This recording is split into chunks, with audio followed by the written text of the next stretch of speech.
Assalamualaikum para pelajar yang dihormati sekalian. Kita bersua kembali dalam bidang akidah di dalam tajuk ihsan. Apa dia ihsan? Mari kita lihat.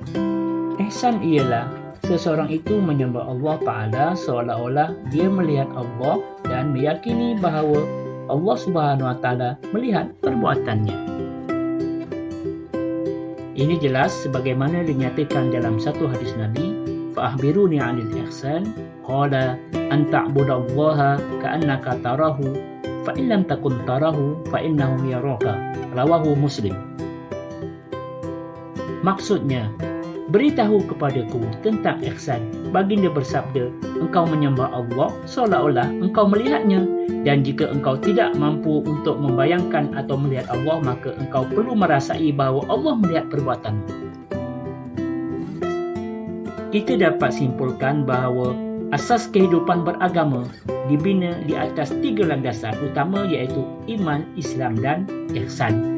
Seseorang tidak boleh menganggap ihsan itu sekadar sebahagian daripada akhlak sahaja. Para pelajar yang dihormati sekalian, sekarang mari kita lihat apakah maksud muraqabah dari segi istilah. Muraqabah adalah keupayaan diri untuk sentiasa merasakan diri diawasi dan diperhatikan Allah Ta'ala, sentiasa mentaati perintah dan menjauhi perkara maksiat. Sebagai contoh, apabila kita melakukan kebaikan, kita seolah-olah diperhatikan Allah, lantas kita dapat melaksanakan dengan penuh ikhlas. Begitu juga sekiranya kita melakukan maksiat, maka seolah-olah Allah melihat kita, lantas kita meninggalkan maksiat tersebut. Jadi kita boleh simpulkan muraqabah adalah manifestasi daripada sifat ihsan, iaitu situasi menyebabkan seorang aktif untuk mengawal dan memelihara diri daripada melakukan sebarang maksiat. Manakala dari segi kualiti ibadat yang kita lakukan pula, dia berdasarkan kepada 2 perkara. Yang pertama, musyahadah, dan yang kedua, muraqabah. Apakah dia musyahadah? Musyahadah ialah seseorang yang melakukan ibadat seolah-olah dia melihat Allah Subhanahu Wa Ta'ala berada di sisinya. Manakala muraqabah pula ialah seseorang yang melakukan ibadat dalam keadaan dia meyakini Allah Subhanahu Wa Ta'ala memerhatikannya. Kesimpulannya, apabila kita melakukan ibadat, kita memerlukan 2 kondisi.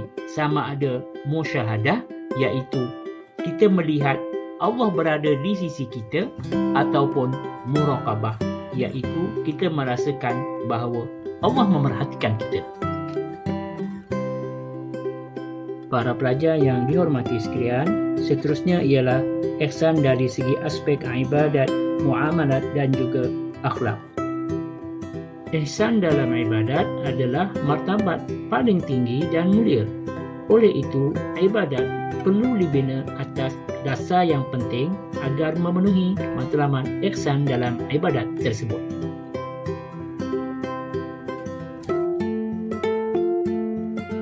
Yang pertama, mentaati perintah dan larangan Allah Subhanahu Wa Ta'ala dengan ikhlas.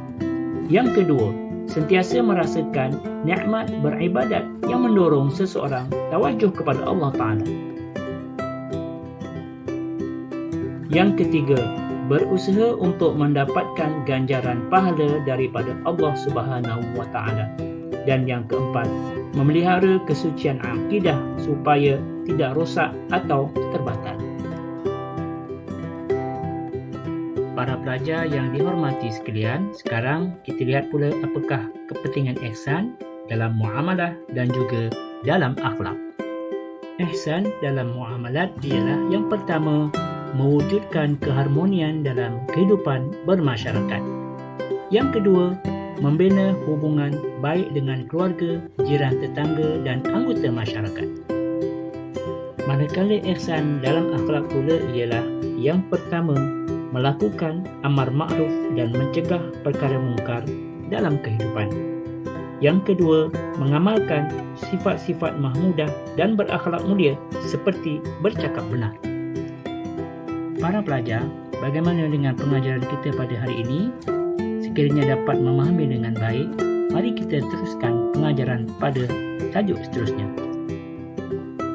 Sekarang, mari kita lihat apakah kepentingan ihsan dan juga usaha dan tindakan untuk meyakini ihsan sebagai satu cara hidup. Allah Subhanahu wa taala telah berfirman dalam surah Al-Qasas ayat yang ke-77, A'udzubillahi minasyaitonirrajim wa ahsin kama ahsanallahu ilaik. Artinya, dan berbuat baiklah kamu kepada orang lain sebagaimana Allah berbuat baik kepadamu. Ayat di atas ialah saranan kepada kita supaya sentiasa berbuat ihsan dalam kehidupan kita.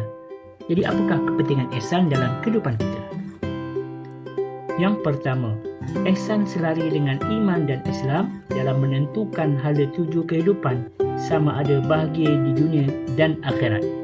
Yang kedua, ihsan adalah cerminan kehidupan Muslim yang sejati ketika beribadat, bermuamalat dan melakukan aktiviti kemasyarakatan.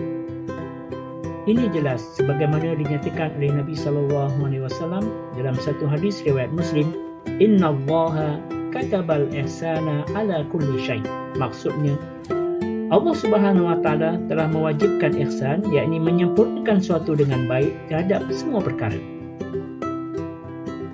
Manakala tajuk terakhir iaitu usaha dan tindakan untuk meyakini ihsan sebagai salah satu cara hidup. Yang pertama, seorang pelajar mestilah mempunyai perancangan dan strategi untuk mencapai kejayaan dalam pelajarannya. Dari segi masyarakat, iaitu masyarakat berperanan mematuhi undang-undang negara berkaitan pemeliharaan alam dan haiwan agar tidak berlaku kemusnahan. Dan yang terakhir dari segi negara pula ialah pihak pemerintah perlu memupuk sifat ihsan dalam diri warga negara dengan menuntut mereka berbuat baik kepada siapa sahaja. Alhamdulillah, kita telah selesai membahaskan tajuk akidah iaitu ihsan. Mudah-mudahan anda dapat memahami konsep ihsan dan juga muraqabah dan dapat diamalkan dalam kehidupan anda. Sekian, Assalamualaikum warahmatullahi wabarakatuh.